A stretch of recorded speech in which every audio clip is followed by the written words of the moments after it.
Well, hi, welcome to My Favorite Mistake. I'm Mark Graven, and our guest today is Steve Gerein.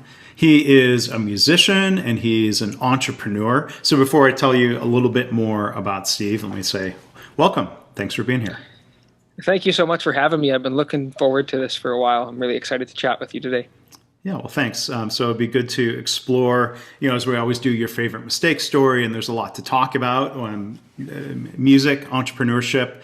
Tell you a little bit more about Steve. He was the lead singer of a country band called Aces Wyld, and he's now the founder and CEO of SongShop. It's a platform that connects musical artists with independent songwriters so they can turn their catalogs into profit via licensing opportunities. So just first off, that sounds like, I can see why you got into that, right? You're not just a singer, you've been a songwriter, I assume.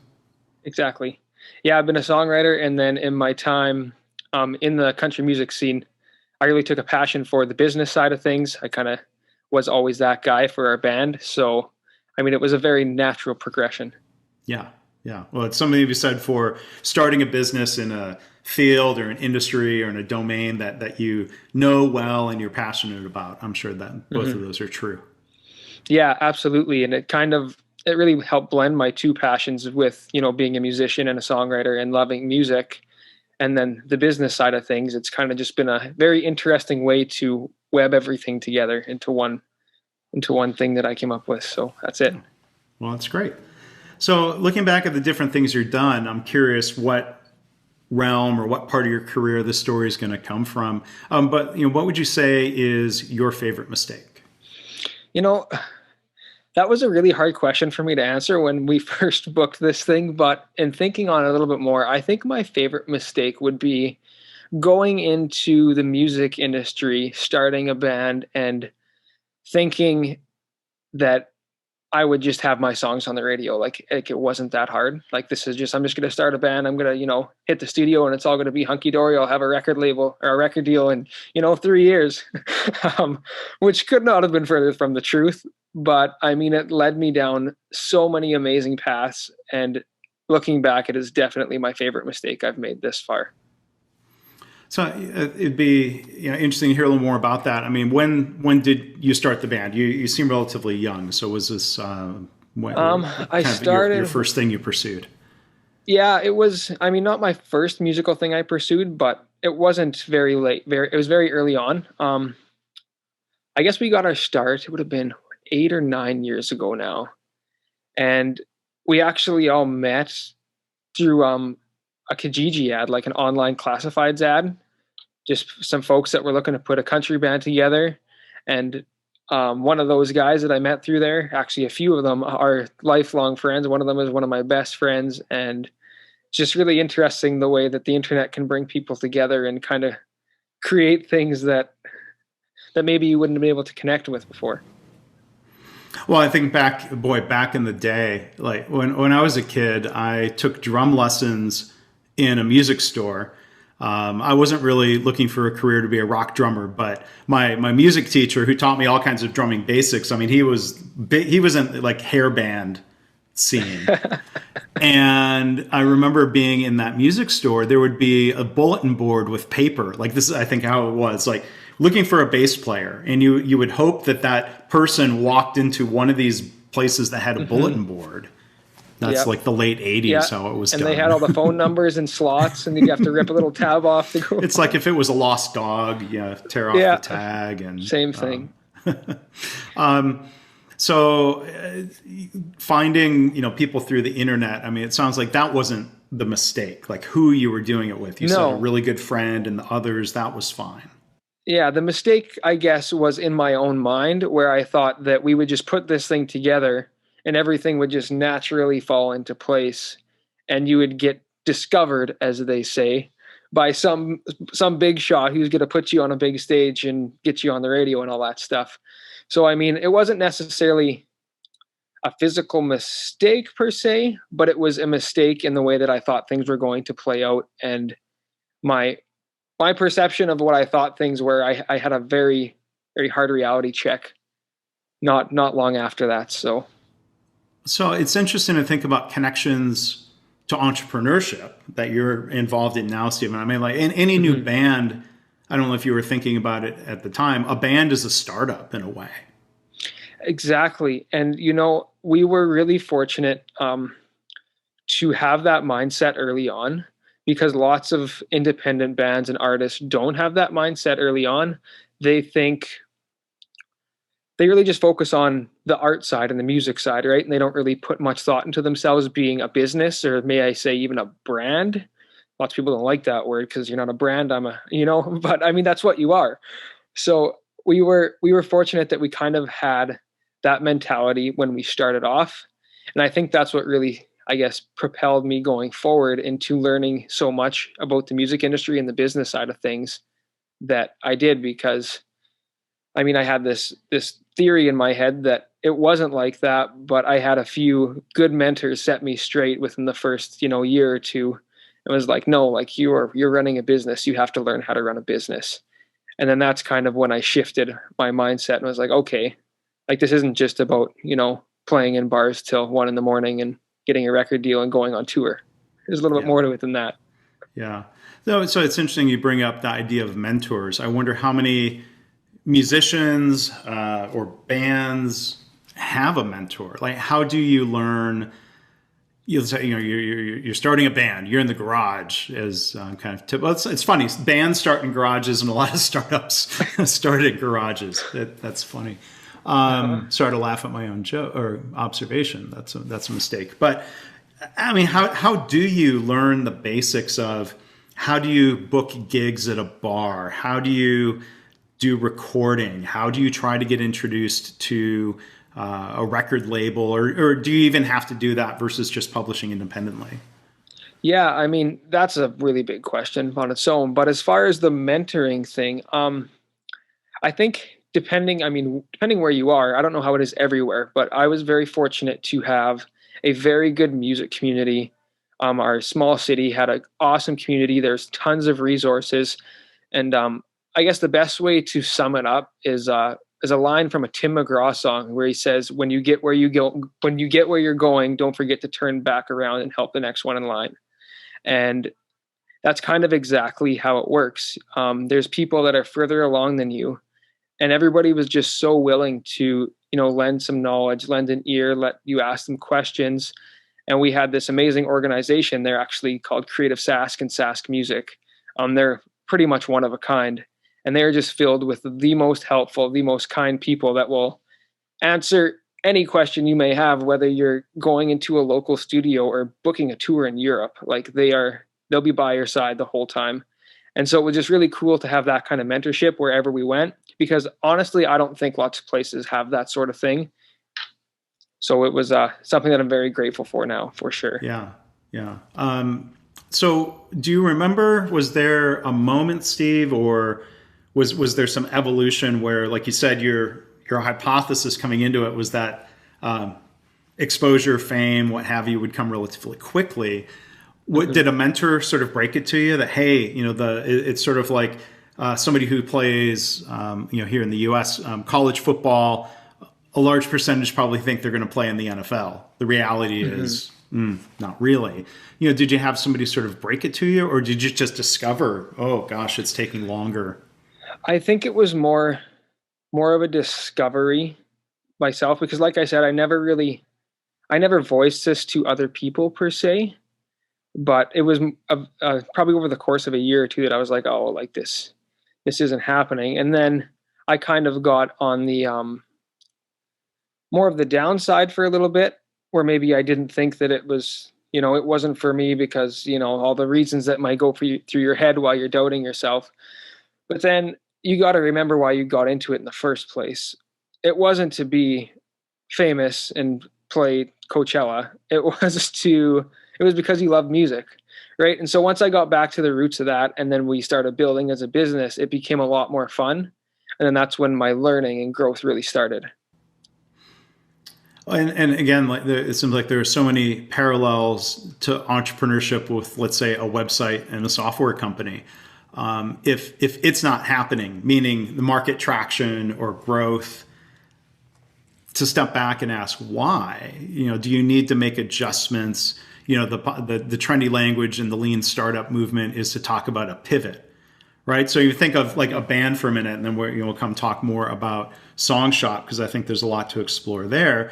Do you step back and wonder everything from is the like do you how many bands, I'm curious, like do you change the name of the band, do you shift genres, or are there tweaks to the music versus tweaks to the marketing of it? So I guess we kind of did multiple things in that realm.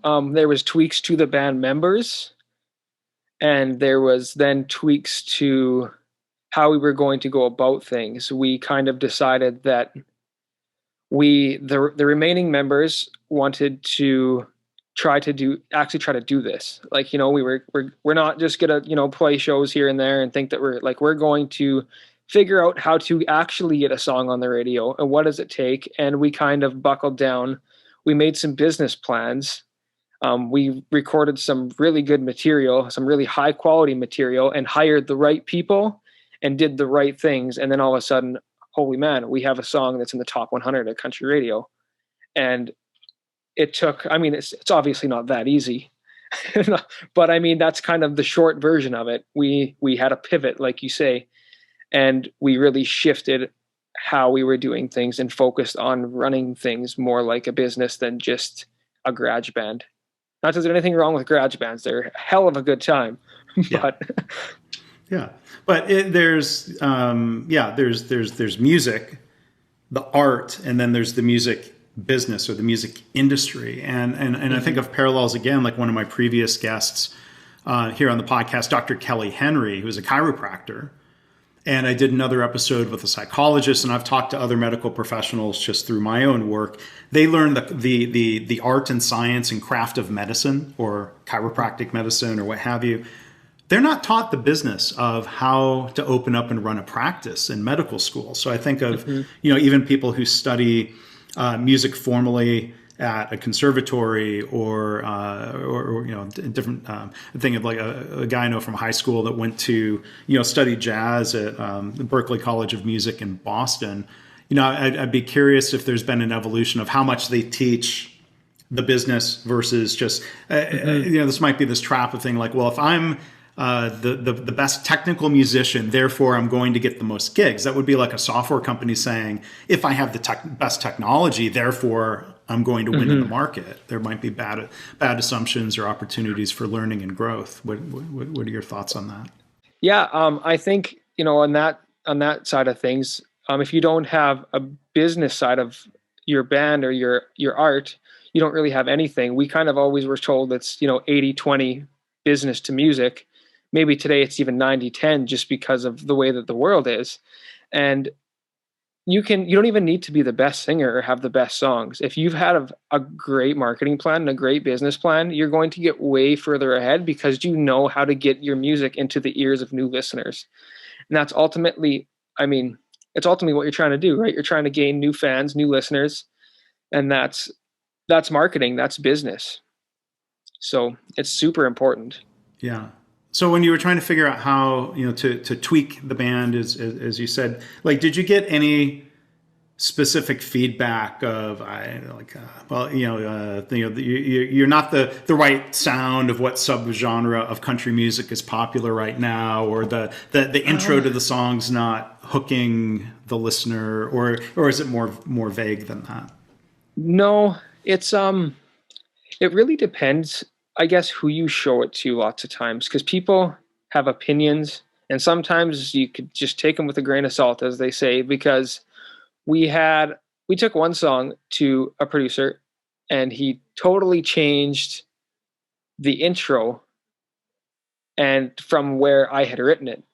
It was totally different. And then we went to a different record producer with the same song later, and he just like, oh no, we need to do it this way. And he changed it back to the way that I originally had it written.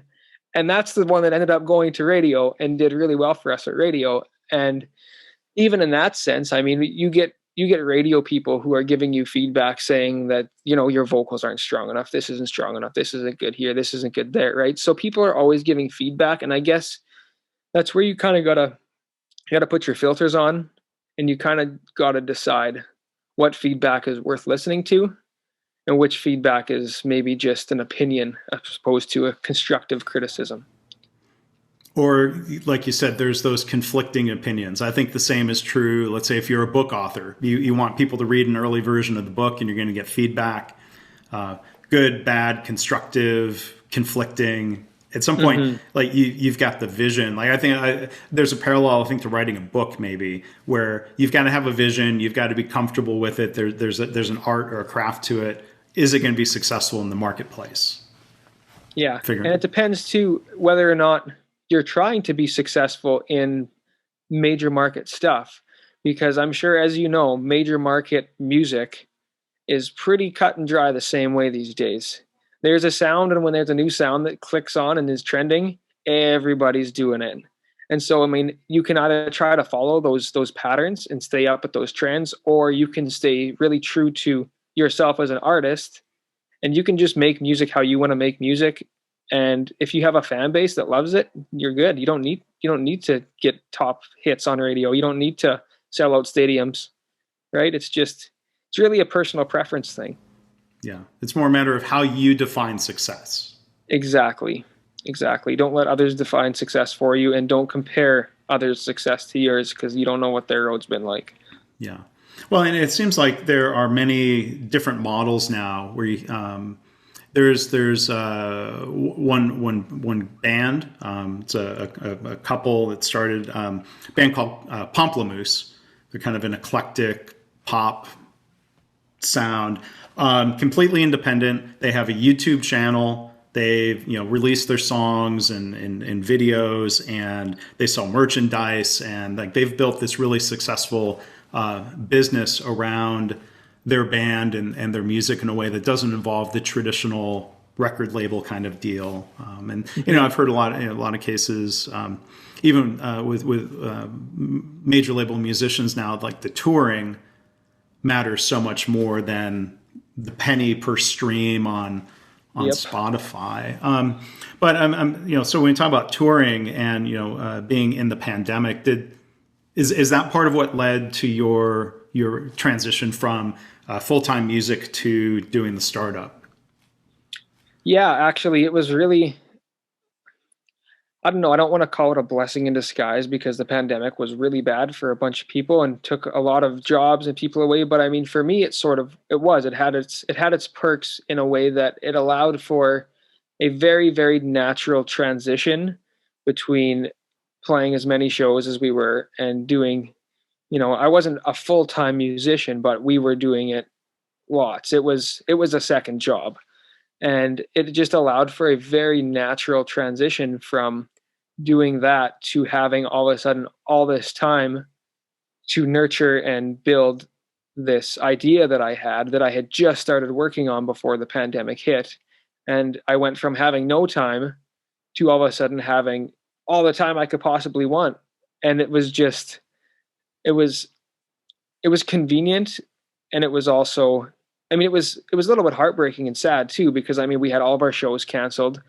We didn't really get to excuse me, we didn't really get to have our last show and do stuff like that. Or, we kind of didn't get our send off like we would have wanted to. And I mean, that kind of sucks in a way, because these guys are some of my best friends, right? I mean, we're still in contact and all that stuff, but it's it was definitely made it a lot easier than it may have been otherwise.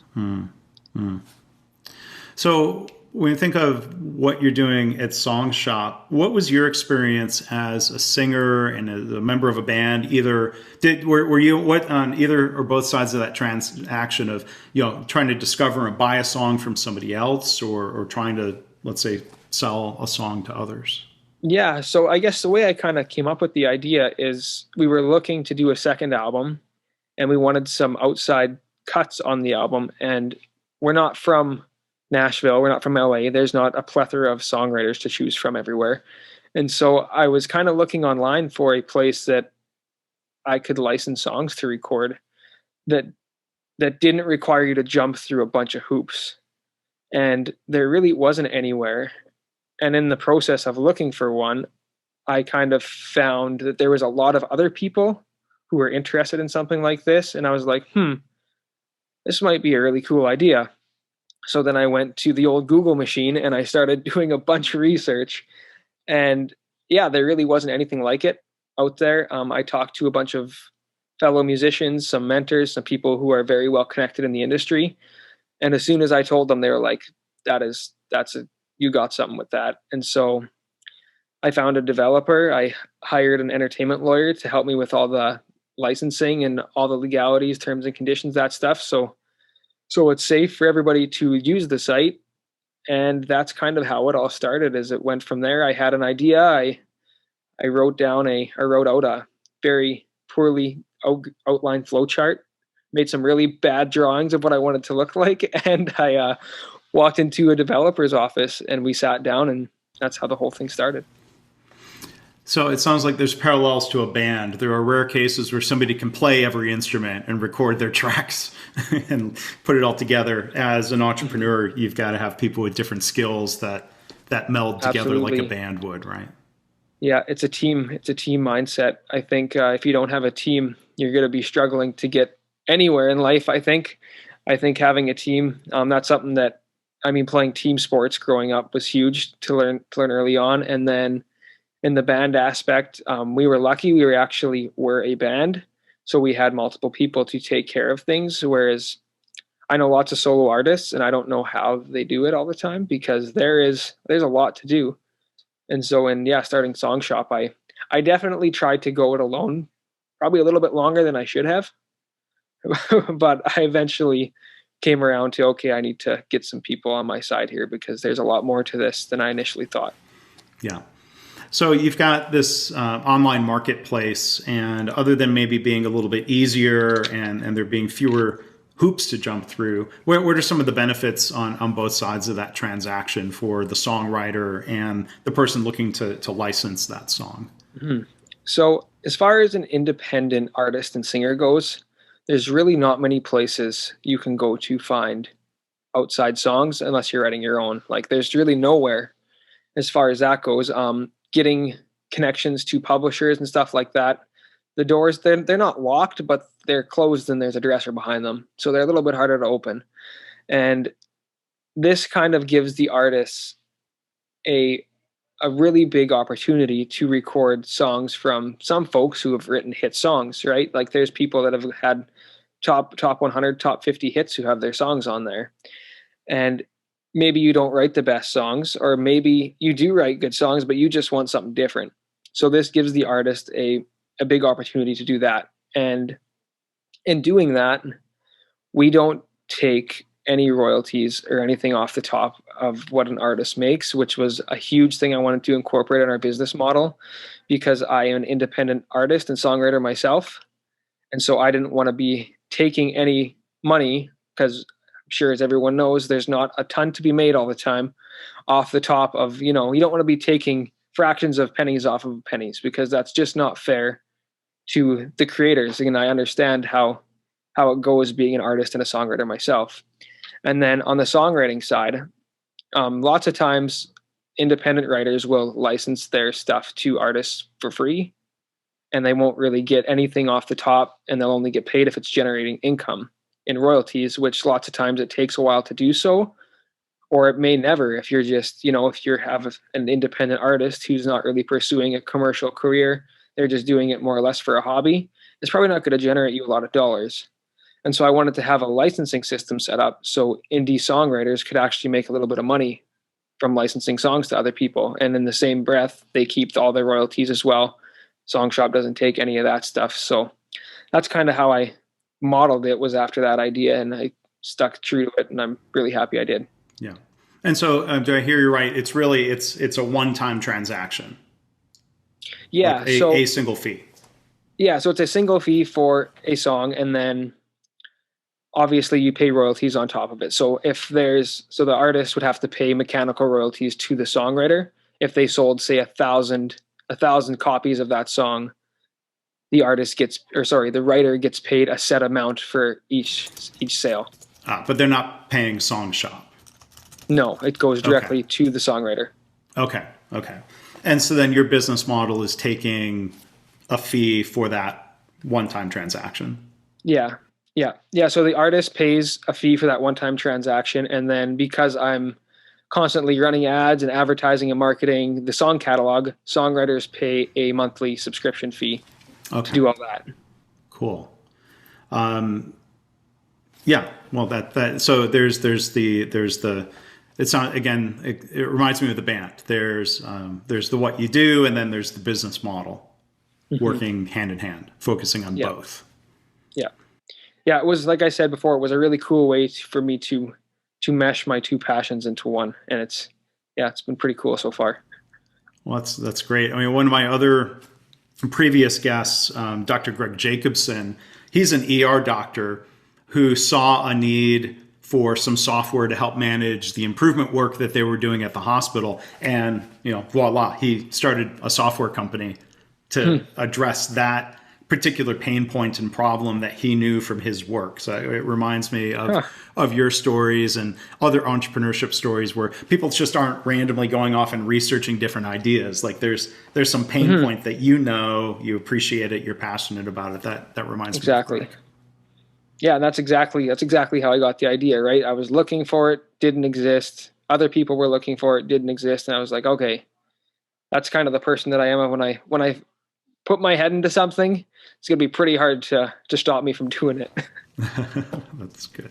Well, you need that, whether it's the band as a startup or a company like SongShop.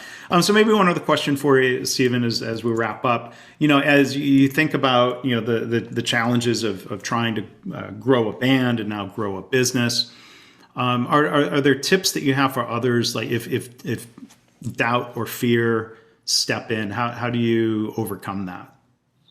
Oh yeah, there was lots of that along the way. So I think keep your vision in mind, keep the end goal in mind. Don't let don't let things. It's tough to say don't let them get in your way because things always get in your way. But when things are in your way, they are either put there to change your direction because maybe you weren't going down the right path or because you need to learn a lesson. And just make sure in all of those difficulties or failures or mistakes that you see them as a lesson and just keep moving forward. Because if you're learning something, are they really a mistake? Are they really a difficulty? Yeah, they're kind of it's teaching you something, right? So definitely always look for the silver lining in things and don't be afraid to ask for help. Um, 9 times out of 10, there's somebody that has been exactly where you are before and they figured it out. And most people are more than willing to give advice and to lend a helping hand. That is a perfect summary of what this podcast is all about. Everything that you said right there. That was well put. And I think especially don't be afraid to ask for help, or don't forget Mm-hmm. to ask for help. Like you said, musicians who've come before you or other entrepreneurs that have come before you. So that's I love the way you summarize that, Steve. So again, the company is SongShop. You can find it online, songshop.ca. Did we establish earlier when we were recording that you're Canadian, or did I just fly right I don't. past that? We may have just flown right past that. We're kind of in a gray area right now. I'm in Florida recording this, and I'm from Canada, so Yeah. Well, there's the mistake. You do the pre-call. We talked before. Then we talked before recording. Then sometimes as the host, I forget. Wait a minute. What did we say when we were recording versus not? So there's an all good. opportunity for me to learn and grow. But Saskatoon is actually that's Yep. a city I've been to before. So it's Hmm. not Toronto or Montreal. It's further west. Yeah, or Place to be. Vancouver. It's Yeah. yeah, right in the middle ish. It's the easiest way to explain it if you don't know where it is. Middle-ish. But songshop.ca, again, is the website. And is that open to songwriters, musicians in the US and other countries with Absolutely. We everything have that goes into it? members from all over the place. I have members in Europe that are active, people in the States, Canada, all over. It's actually really cool how many people from all over the world are on this thing and reach out to me and are so happy about it. It's bigger already than I ever thought it would be when I have international people like that. So I'm very grateful. Yeah, well, that's great. Well, again, our guest has been Steve Gerein. thank you for sharing your stories, about the band and about the startup, and helping connect some dots here for me and Absolutely. the audience. Really Thank you appreciate so it. much for having me. I really enjoyed talking to you. Yeah, thanks.